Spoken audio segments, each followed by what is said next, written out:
Mari kita akan merenungkan sebagian dari firman Tuhan yang saya akan ambil dari Matius. Kitab Injil Matius pasal yang ke-22. Kitab Injil Matius pasal ke-22 ayat 41 sampai ayat yang ke-46. Matius pasal yang ke-22 ayat 41 sampai 46. Saya akan membacakan bagi kita sekalian. Ketika orang-orang Farisi sedang berkumpul, Yesus berkata kepada mereka, katanya, "Apakah pendapatmu tentang Mesias? Anak siapakah dia?" Kata mereka kepadanya, "Anak Daud."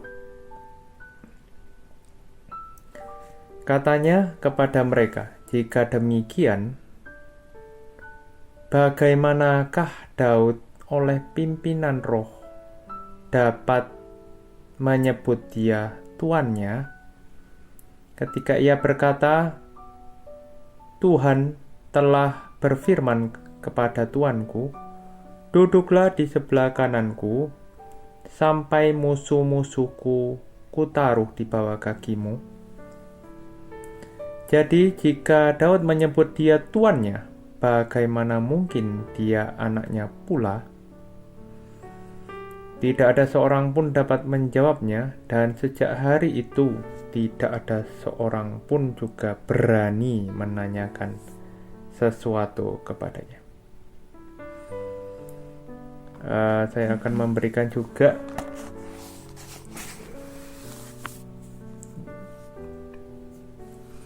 dari 1 Timotius. Kita akan membaca juga dari 1 Timotius pasal yang ketiga ayat ke-16. Demikian surat Paulus kepada Timotius, anak rohani yang dikasihinya. Dikatakan di sini, "Dan sesungguhnya agunglah rahasia ibadah kita. Dia yang menyatakan dirinya dalam rupa manusia dibenarkan di dalam roh, yang menampakkan dirinya kepada malaikat-malaikat, diberitakan di antara bangsa-bangsa yang tidak mengenal Allah, yang dipercayai di dalam dunia, diangkat di dalam atau dalam kemuliaan." Baik, mari kita berdoa. Bapa kami ada di surga, terima kasih untuk firman Tuhan yang boleh kami baca. Bersyukur untuk anugerah Tuhan bahwa Tuhan Yesus boleh menjadi Tuhan kami. Kami berharap padamu Tuhan yang sertai setiap kami untuk boleh mengerti akan firman-Mu yang memberikan kami kekuatan. Kami berharap padamu, biarlah Roh Kudus juga bersama dengan kami di dalam penafsiran firman-Mu. Demi nama Tuhan Yesus. Amin. Baik, Bapak, Ibu, dan saudara sekalian yang mendengarkan firman Tuhan, kita tahu ada di dalam pelayanan Tuhan kita Yesus Kristus ada sisi penerimaan dan juga ada sisi penolakan, ya. Di dalam banyak hal ketika Tuhan melayani di dalam dunia ini penuh dengan polemik dan konflik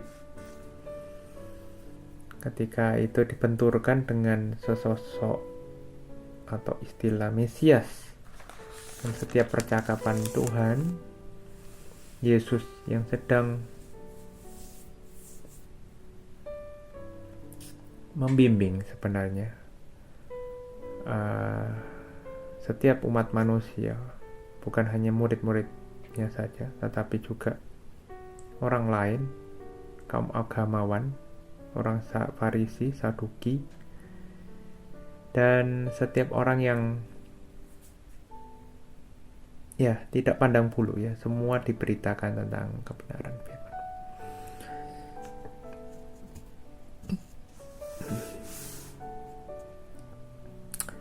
Kita tahu hal ini tidak mudah ya.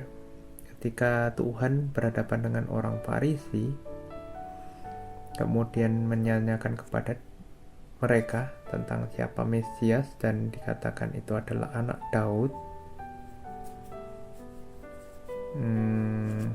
Dan ini nanti juga kita akan melihat ya di situ nanti dalam konteks Matius, bahwa Matius nanti ini menjadi satu gangan di mana nanti Tuhan Yesus ingin membongkar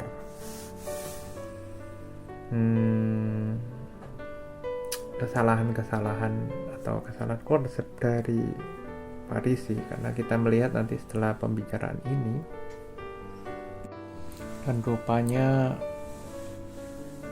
Tuhan nanti akan membicarakan itu dengan murid-muridnya.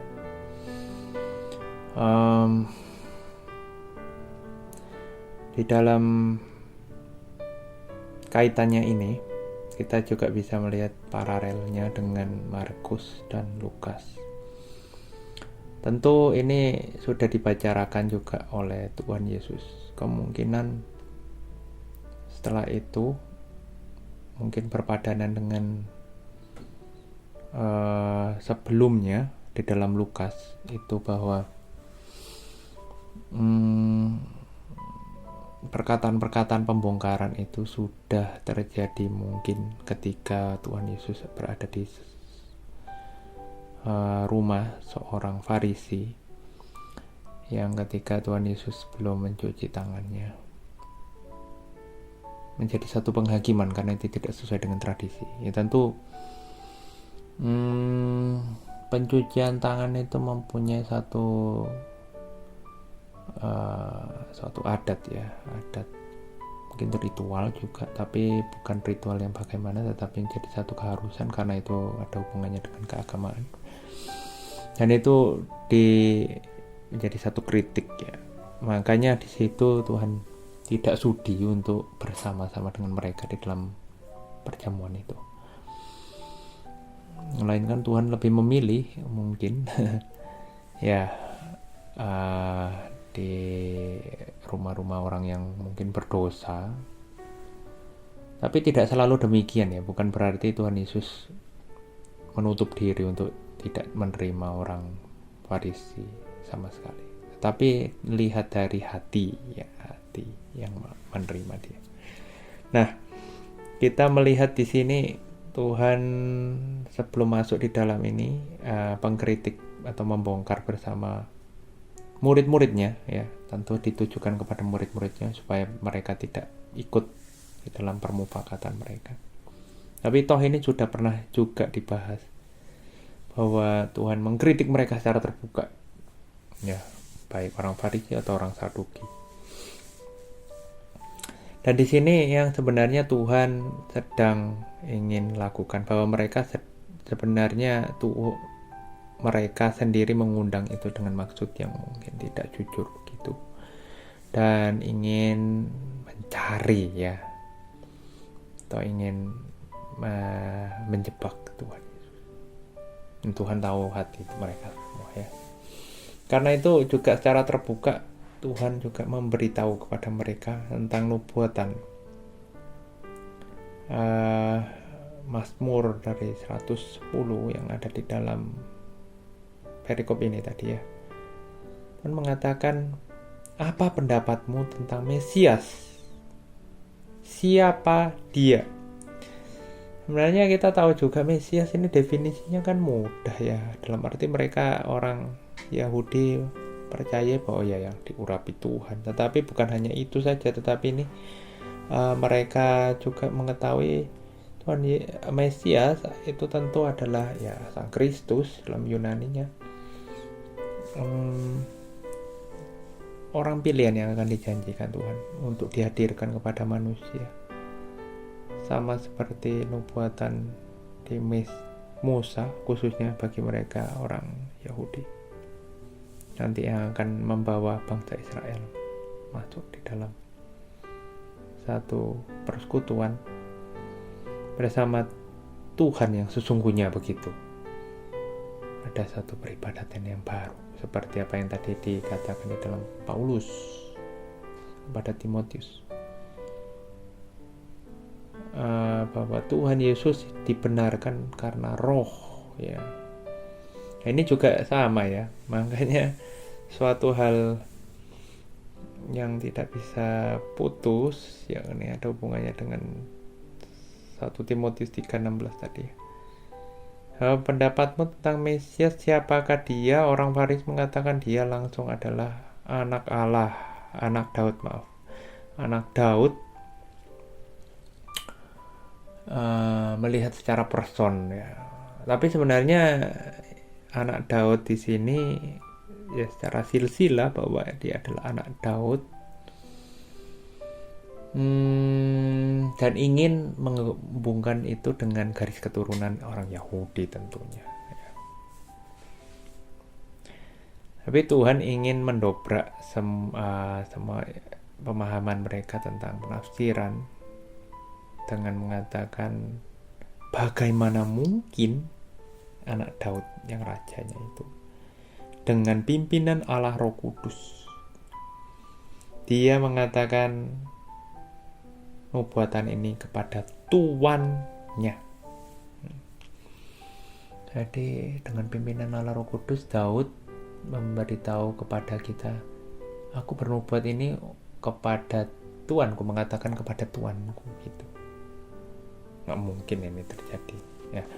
Coba kita melihat di dalam Mazmur 110 dikatakan ini ayat yang pertama, demikian firman Tuhan kepada Tuhanku.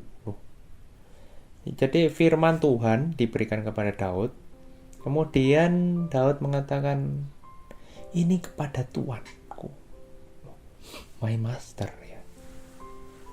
Ya, ini kita tahu kepada Allahku, ya. Sama juga Tuhan kepada Tuhanku, bahwa sebentar kalau kita melihat di dalam bahasa aslinya, ya, sama itu juga, ya, bahwa ya kurion atau Tuhan, memang itu bisa macam-macam Tuhan, ya, tetapi pastinya pada Tuan mungkin disangkanya juga Tuan biasa, tetapi ini Tuhan. Oke, kalau andai kata pun memang itu adalah Tuan, berarti itu junjungannya dia, ya. Kalau di dalam Ibrani juga sama, di dalam Mazmur 10 ayat 1 tadi, Yahweh Adoni, ya, Adonai kemudian sama Yahweh sama juga, tapi itu aja jadi double, ya. Berarti ada beberapa oknum. Sedangkan kita melihat bahwa orang Farisi enggak mempercayai itu, karena yang namanya Yahweh ya Adonai sama Yahweh itu ada kebalikannya dua-duanya, dan dipikirnya ini adalah ya cuma satu aja. Kalau ini menjadi satu, bahwa benar bahwa dia adalah anak Daud, ya memang itu seperti apa yang dikatakan di dalam Matius juga bahwa dia adalah anak Daud, tapi berdasarkan garis keturunan semata menjadi track saja bahwa itu menjadi penggenapannya, tetapi statusnya tidak sama dengan status Raja Daud, tetapi lebih besar daripada Raja itu sendiri. Oleh karena itu dikatakan di situ dengan pimpinan Allah Roh Kudus, ya. Tentu Daud bukan salah mengatakan Karena nyata bahwa Mesias ini memang yang akan dinantikan ini merupakan satu pengharapan besar bahwa dia akan menyelamatkan. Mungkin tidak semua orang menyadari bahwa ya itulah ada Tuhan, tetapi mereka orang Israel pada waktu itu melihat itu harus menjadi satu pengharapan. Ya semoga aja di dalam hati nurani yang paling kecil adalah Tuhan. Meskipun mereka nggak tahu apa itu wujudnya. Ya tentu orang yang dikuasai oleh Roh Kudus saja ya, tentu yang bisa memikirkan itu. Kalau enggak mungkin itu bisa nyambung dengan apa yang dikatakan ini, karena memang secara garis keturunan tidak punya satu logika sama, tidak masuk logikanya mereka ya. Bukan berarti bodoh mereka, tetapi tidak masuk logika. Sama seperti waktu Nikodemus mengatakan bagaimana mungkin kalau dia dilahirkan kembali masuk ke dalam rahim ibunya. Jadi suratan yang sangat-sangat sulit ya. Kita harus bersyukur ya melihat hal ini ya. Minggu depan saya akan mengupas kembali. Tetapi yang saya ingin tunjukkan pada saat ini adalah ya berdasarkan dari latar belakang tadi. Kemudian Mesias yang akan datang itu memang adalah Tuhan Yesus, tapi juga dia ada anak Daud. Ini suatu teks yang cukup sulit sebenarnya untuk dipahami, dan orang biasa tidak mungkin akan langsung mengeh atau akan langsung bisa mengerti langsung jika Allah Roh Kudus tidak bekerja di dalam hatinya juga. Jadi jangan salah sangka bahwa firman Tuhan itu mudah untuk dimengerti. Bahkan kita pun akan sulit mengerti ketika kita tidak melihat sebenarnya gabungan atau integrasi dari teks ini punya padanan dengan banyak. Ya, karena itulah kita bersyukur ya di dalam refleksi ini bahwa Yesus Kristus adalah memiliki status yang lebih tinggi ketimbang Daud. Dan oleh karena sebab itu, untuk memperkenalkan dirinya, Tuhan Yesus harus bertentangan dengan orang-orang Yahudi yang pada saat itu sangat-sangat menekankan tidak boleh ada berhala yang lain. Sebab mereka tahu bagaimana rasanya mereka sudah pulang dari pembuangan, kemudian mereka mengusahakan Allah yang satu itu yang disembah, tapi mereka tidak memberikan satu pertimbangan atau kemungkinan lain bahwa ada oknum lain yang ada di sana. Sungguh ini refleksi ya, tidak mungkin juga kita bisa jadi orang Kristen yang mempercayai Allah Tritunggal jikalau memang Allah Roh Kudus ya tidak ada di dalam hati kita. Bersyukur kita memiliki Allah Roh Kudus, memberitahukan kepada kita makna siapa Allah kita sesungguhnya.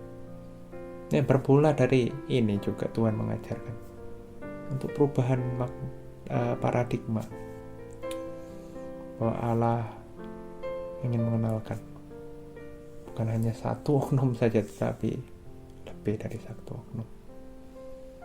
Bersyukur karena Tuhan sudah membukakan kepada kita.